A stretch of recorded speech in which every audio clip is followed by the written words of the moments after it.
Now back to Inside West Virginia Politics with Mark Curtis.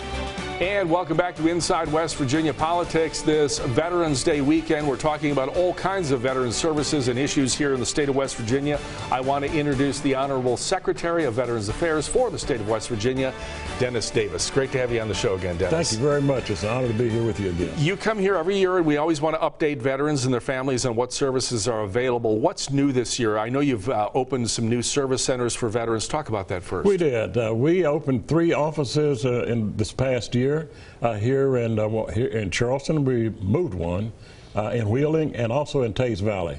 And the idea being that we want to try to reach out to veterans and try to move into those communities where the largest number of veterans are located. Now, when we go to the state veteran service offices, I know everybody's familiar with the VA hospitals in Beckley, Huntington, Clarksburg, Martinsburg, but when you go to the state VA service centers, what types of services are available there for veterans?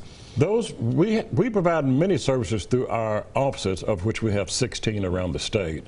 And these involve benefits that veterans can receive if they're seeking health care, if they're receiving compensation for injuries or other things that happened to them while they were in the military, and for housing and education. So it's those types of things that we're providing. Now getting to these service centers is an interesting thing, and there's been a change there because you used to operate a van service that would pick up veterans and take them to these service centers, and there was a cost involved in that and some problems with it. What is happening now? Who operates the transportation to get folks to those service centers if they need to go, or to the VA?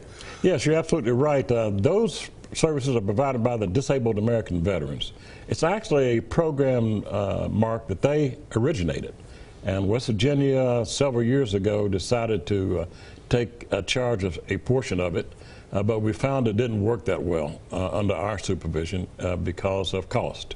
And so we transferred it back to the Disabled American Veterans, and they are currently operating that program in the state. Yeah, because it's important that folks have transportation. Otherwise, to have these facilities without access is a problem. That's right. One other thing that is new this year is there was a change in the taxation on Social Security income and veterans benefits that the legislature passed, the governor signed. Talk about that in terms of how it helps our veterans.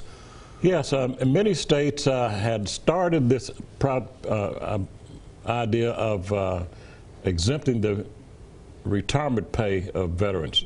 In other words, people who were in the military for 20 years or more are eligible to retire, and they receive pay for the rest of their lives through that. And with this legislature and through the governor's urging, exempt those salaries or those benefits from the tax from the state. And it's a complicated thing when you get into taxes. Can people call your office and get some guidance on this or advice? If I realize you're not an accounting service, but your office might be able to point them in the right direction. Oh, correct? we can. Okay, we'll help them 100%. Just give us a call and we'll get them squared away on that. What else new are we doing for veterans, and what's going on at the veteran cemeteries around the state? Well, we have only one here in the Institute, and I think you've had a chance to visit that facility. It's beautiful. It's really breathtaking. Right. And we are interring veterans routinely. We'll have anywhere from 1 to 3 a day in some cases, Mark. And right now, this past year or so, we buried over 600. Yeah. The total now is around 1,200 to be buried there.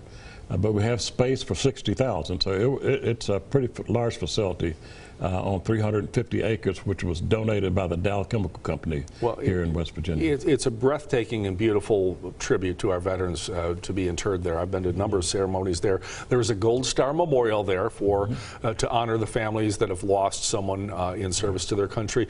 Update us on the situation of getting another Gold Star Memorial at the Capitol grounds. Right. We have plans now in place to add a Gold Star Families Memorial to the Capitol grounds.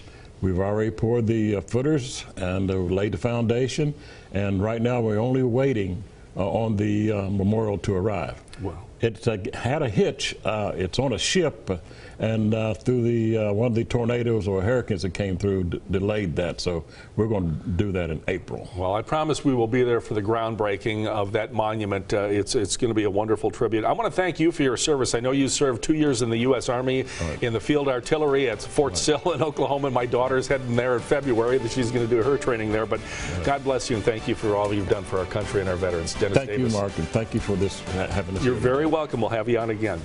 And we'll have more of Inside West Virginia Politics after this break. Stay with us.